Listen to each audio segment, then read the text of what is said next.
si on en revient donc à notre arche d'alliance, pareil, pour comprendre c'est quoi l'arche d'alliance, alors on comprend très rapidement ce que c'est. C'est une boîte, un propitiatoire, une espèce de tabernacle, comme ils disaient, un espèce de tabernacle de Coalès, où en fait on va enfermer des objets bien précis, qui sont reliés. Donc on a la table de la loi, il y a de la myrrhe, il y a certaines choses qui sont mises à l'intérieur, qui sont connectées à Yod et Vav E, c'est-à-dire au divin qui a parlé « Je suis celui qui est ». Important de retenir ça pour la prochaine émission. « Je suis celui qui est, je suis celui qui sera » ou « celui qui devient ». Donc déjà, c'est cette personne-là qui se manifeste à travers l'arche et qui parle aux Hébreux de l'époque.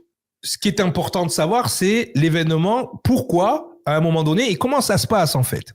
Parce que dans l'Exode, on lit quoi? On lit que l'Éternel, donc ça, c'est important, le mot éternel, parce que quand on parle de l'éternel, on parle de Yod et Vav E. On ne parle pas d'Elohim. On parle de Yod et Vav E. Donc, l'éternel parlait au début à Moïse et au peuple juif d'une voix de tonnerre qui terrorisait les Hébreux et qu'ensuite, il a parlé doucement dès que fut construite l'arche d'alliance. Ça nous donne quoi comme indication? Avant qu'il y ait l'arche, il faut se concentrer, hein. Avant qu'il y ait l'arche, Dieu, quand il parlait, les Hébreux se caguaient dessus. C'est du style « Je suis ton Dieu ». Tu vois? Donc forcément, là tout de suite, il y a une forme de qu'est-ce qui se passe? Alors, suivant d'où Dieu parlait, je présume qu'il utilisait soit les vibrations de l'air ou soit un appareil pour que tout le monde l'entende. Donc forcément, là on n'était pas sur du 10 kilos de son comme au festival de La Rochelle. Tu vois, on devait être sur quelque chose d'un peu plus gros. Et donc forcément, peu importe, hein. Là, je suis pas en train d'extrapoler sur comment il parlait, mais a priori, ça parlait d'une voix de tonnerre. Bon, là, il n'y avait pas des murs, ils étaient dans le désert, mais ça faisait trembler les montagnes. Et pour pouvoir, justement, calmer ce son, on a construit l'arche. Donc, ça veut dire quoi? Qu'on est passé d'un son, on va dire, général, à un son un peu plus ciblé. Ce qui est intéressant aussi par rapport à l'arche d'alliance, encore une fois, c'est que les détails pour construire cette arche sont si précis que même récemment, il y a des gens qui ont essayé d'en construire une. C'est-à-dire qu'il y a des indications sur les mesures de l'arche, encore une fois.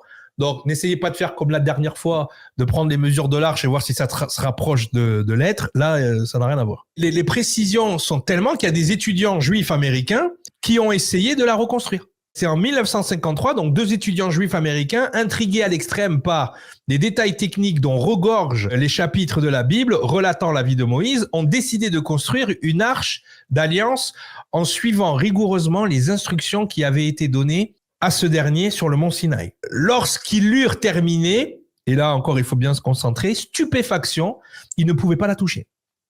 Ils étaient violemment secoués par une forte décharge électrique et statique. D'électricité statique. Après, les gens qui ne me croient pas, je leur dis, écoute, c'est très clair. Tu t'entraînes, tu fais un bon travail, un full body, tu vois, c'est-à-dire tout le corps, comme ça, en circuit, avec très peu de repos, c'est ce que j'adore faire. Donc ton corps, il est HS, hein, je prends, au bout de 3/4 d'heure, tu tiens à peine debout. Et là, bah, tu prends une bonne bière, tu vas manger un sandwich au jambon, et après, tu tapes un steak, voire du poisson, tu vois, cuit. Et tu vas te coucher, tu vois. Et là, tu vas voir le lendemain l'acidurée, comme tu as des courbatures, comme tu as mal, tu as des maux de tête et tout ça. Par contre, tu fais la même chose, tu t'entraînes et tu fais ton full body. Là, tu vas faire, par exemple, un jus de salade avec des orties, avec du plantain, tu vois, des plantes sauvages comme ça. Tu bois ça et tu te couches, c'est tout. Et tu vas voir, quand tu te réveilles, tu as faim, etc. Et tu as zéro toxine. Pourquoi? Parce que tu acidifies ton sang par l'entraînement, tu acidifies ton sang par tout ce que tu manges qui est cuit, tu acidifies ton sang quand tu manges des produits animaux. Et si tu tamponnes pas, comme on dit tamponner, avec des légumes, avec des crudités, eh ben ça fait que les gamins, ils ont de plus en plus d'ostéoporose, parce que quand tu acidifies ton sang, ton corps sacrifie ses minéraux pour justement tamponner. Moi, j'ai donné mes dents, parce que je m'entraînais 10 heures par jour. Tu vois, je m'entraînais 4 heures par jour, plus mon marteau-piqueur pelle-pioche quand je bossais, en intérim dans les usines et machin comme ça. Donc, il fallait des minéraux. Donc, mon corps a sacrifié les dents. Ça aurait pu être les cheveux, ça aurait pu être les os. Tu vois. Donc, le truc qui est important à comprendre, c'est déshydrater, hyperacidifier, déminéraliser, c'est la même chose. Tu t'entraînes, tu t'es déshydraté, tu vas boire de l'eau, ça ne sert pas trop à grand chose puisque les minéraux, ils ne sont pas assimilables, sauf si tu mets de l'eau de mer dedans, tu mets des jus de légumes, voilà, il faut réhydrater, voilà, il faut réhydrater le corps après l'entraînement et pas prendre de produits animaux tout de suite, de façon à pouvoir laisser le temps au corps de désacidifier. Quand tu te lèves le matin, tu n'es pas acide. Tu comprends? Ouais. Et puis tu as des gens, ils vont pisser, toi, ils vont mettre le témoin, là, tu sais, là, sur le pipi, ils vont dire: oh, t'as vu, j'ai plein de minéraux, c'est génial. Ben non, tu es en train de pisser les minéraux. Par contre, si tu t'entraînes beaucoup et tu vas pisser et que c'est acide, ben, ça veut dire que ton corps se débarrasse des acides. On pense à l'envers, ben, tu le sais très bien. À quel moment ce début de fracture se produit? Est-ce qu'on peut parler des années 60? Alors, oui, il y a des étapes, c'est-à-dire que les années 60, vous avez 1962-1965, le Concile Vatican II, qui va accélérer l'effondrement du catholicisme dans les pays et les régions catholiques, en Europe, au Québec, etc., et même en Pologne. Et donc en France, vous avez Vatican II, 62-65, et 1968, la révolution culturelle. Il est interdit d'interdire, la libération sexuelle, etc. Donc vous avez une séquence années 60, années 70 de destruction de la religion et destruction de ses valeurs, mais quasiment enchaînées. Et donc à partir de là, la France va être sur une pente descendante. Ça va être la dégringolade au niveau des valeurs.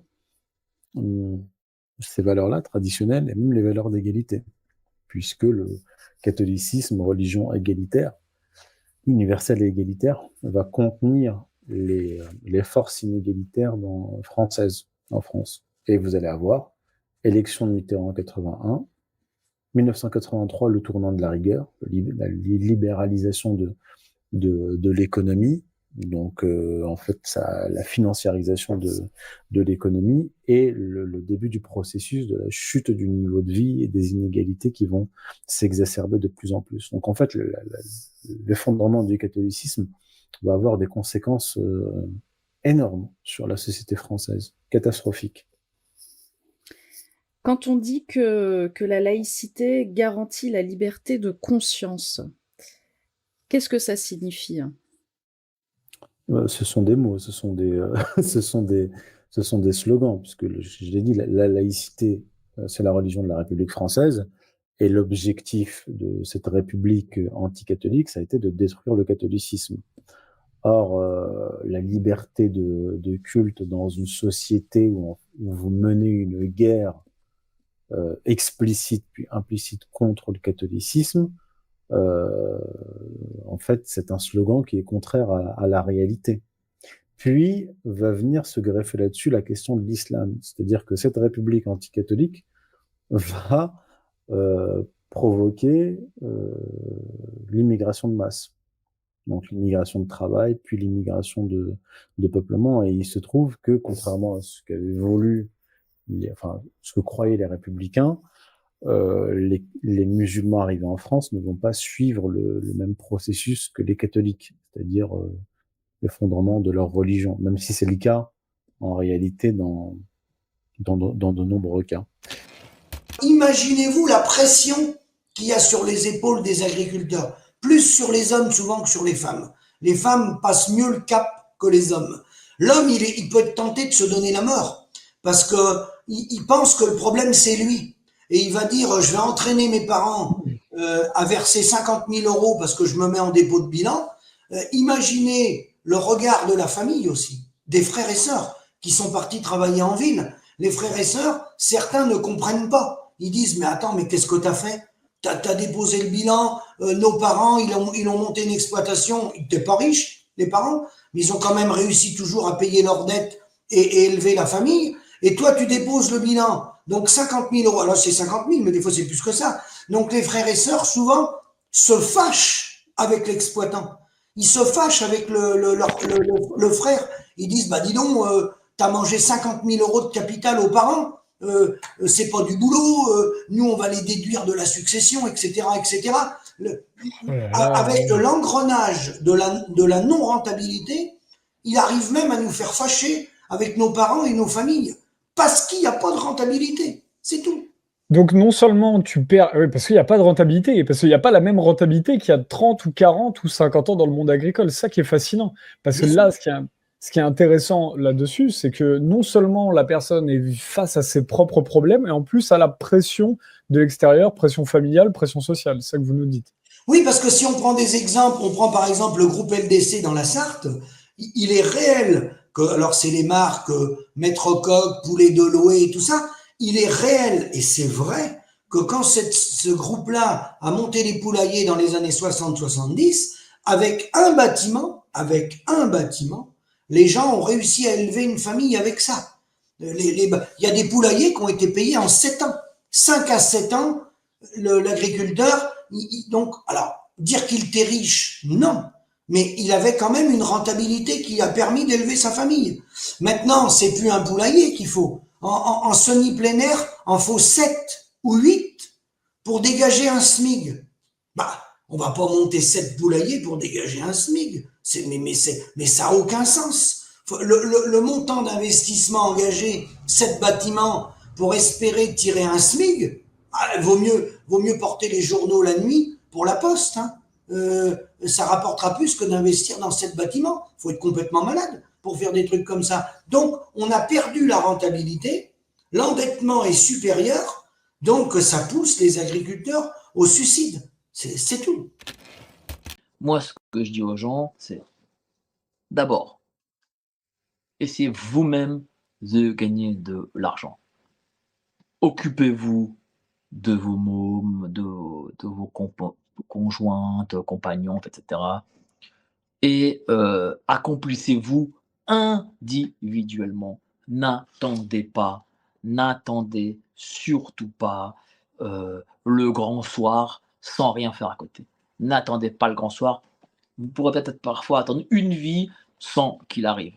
Accomplissez-vous, travaillez, prenez des responsabilités, voilà, essayez de gagner de l'argent, essayez d'aider les vôtres, etc. Accomplissez-vous dans vos familles, auprès de vos proches, dans votre travail, dans ce que vous faites dans la vie, individuellement. Et si ça arrive, ça arrivera. Parce que, moi je le dis tout le temps, nous ne créerons pas les circonstances. C'est les circonstances qui nous et vous créeront. Voilà, c'est comme ça. C'est pas nous qui allons créer la circonstance. C'est la circonstance qui créera des gens qui feront quelque chose. C'est jamais le contraire en fait. Je prends cet exemple d'ailleurs qui est très simple. C'est la guerre qui a créé le général de Gaulle, pour parler de gars le plus proche. C'est pas le général de Gaulle qui a créé la guerre. Voilà. Et la guerre a créé le général de Gaulle parce que en amont, il a pensé à sa pomme, il a monté les échelons, il a travaillé, etc. Il a pris les grades qu'il fallait, et puis voilà. Et puis après, il a été nommé au gouvernement. Et puis bon, en tout cas, il s'était accompli avant que la guerre arrive.